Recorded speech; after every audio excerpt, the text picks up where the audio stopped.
द्वितीय अध्याय। ब्रह्मा जी बोले, हे पुत्र, जो व्यक्ति तुलसी की मंजरी सहित भगवान शालिग्राम का एक बूंद चरणामृत पान करता है, वो ब्रह्म हत्या जैसे बड़े बड़े पापों से मुक्त होकर वैकुंठ को प्राप्त करता है। इसमें कोई संदेह नहीं है। जो भगवान शालिग्राम की प्रतिमा के आगे अपने पितरों का श्राद्ध करता है, उनके पितरों को तत्काल वैकुंठ प्राप्त हो जाता है। जो भगवान श्री शालिग्राम की मूर्ति दान करता है, उसे समस्त पृथ्वी के दान का फल प्राप्त होता है। जो भगवान शालिग्राम की प्रतिमा को बेचता है, वो महान कष्ट भोगता है। इसलिए श्री शालिग्राम की मूर्ति को बेचना नहीं चाहिए। श्री विष्णु भगवान का पूजन शंख के जल से करना चाहिए। श्री शिव जी का पूजन बेल पत्रों से, सूर्य का तुलसी से, गणेश जी का पूजन धतूरे के फूलों से, विष्णु जी का पूजन कमल के पुष्पों से तथा श्री महालक्ष्मी का पूजन मालती अथवा चंपा के फूलों से करके प्राणी परम पद को पाता है। परंतु जो भगवान को परम प्रिय तुलसी से भगवान शालिग्राम की पूजा करता है, उसकी महिमा का वर्णन कोई भी नहीं कर सकता है। इस प्रकार पूजा करने वाला भक्त जन्म मरण के अपार कष्ट से मुक्त हो जाता है। जिसकी मृत्यु तुलसी माला धारण किए हुए होती है, वह जीव बिना किसी रोक टोक के सीधा वैकुंठ धाम को जाता है। जो तुलसी की छाया में अपने पितरों का श्राद्ध करता है, उनके पितरों को अक्षय तृप्ति हो जाती है। तुलसी का सिंचन गंगा, यमुना और नर्मदा में स्नान के समान होता है। तुलसी का वृक्ष उगाने और सींचने से तथा नित्य स्पर्श करने से मनुष्य के मनसा, वाचा और कर्मणा तीनों प्रकार के पाप नष्ट हो जाते हैं।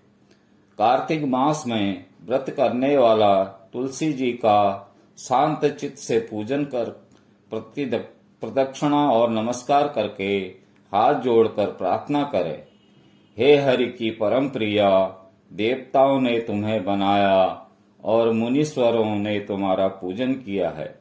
मैं भी तुम्हें नतमस्तक नमस्कार करता हूँ। जो प्राणी आंवले के पत्तों और पुष्पों से भगवान का पूजन करता है अथवा आंवले के वृक्ष के नीचे बैठकर भगवान का पूजन करता है, उसको स्वर्ग के फलों और फूलों से पूजा करने का पुण्य प्राप्त होता है।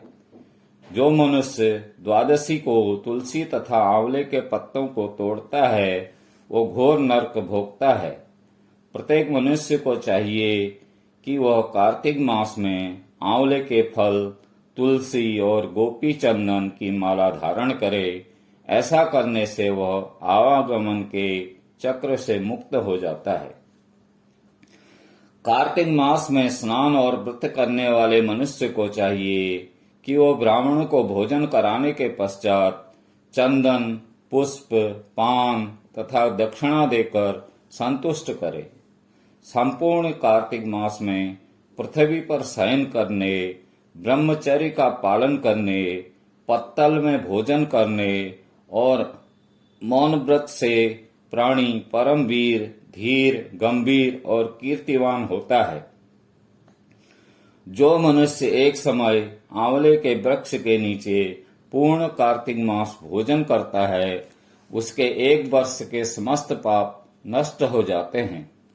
व्रत करने वाले को शहद, काजी दाल, तेल, कच्चा भोजन, दूसरे का अन्न तथा कोई भी तामसी तथा बुरे नामों वाला भोजन नहीं करना चाहिए। रविवार को आंवला खाना भी वर्जित है। देव, गौ, वेद तथा दूसरों की निंदा नहीं करनी चाहिए। अंडे, मांस इत्यादि का सेवन तो क्या ध्यान भी नहीं करना चाहिए। मिट्टी में उत्पन्न हुआ नमक, मसूरवासी भोजन, तांबे के पात्र में डाला हुआ दूध इत्यादि से सब मांस के समान ही माने जाते हैं। अतः इनका प्रयोग भी नहीं करना चाहिए।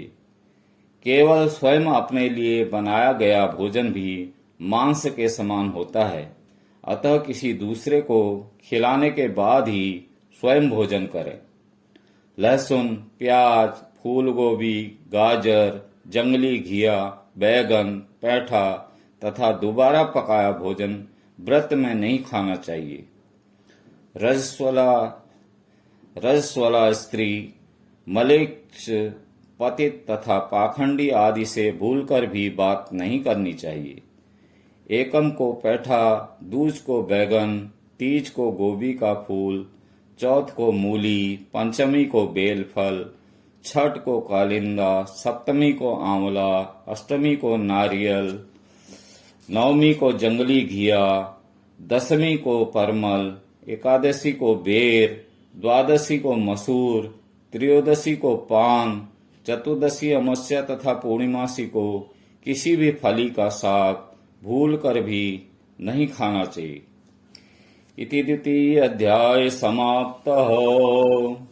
श्रीमन्नारायण नारायण नारायणं भजमन नारायण नारायण नारायणं श्रीमन् नारायण नारायण नारायणं भजमन नारायण नारायण नारायणं। बोलो नारायण नारायण नारायणं श्रीमन् नारायण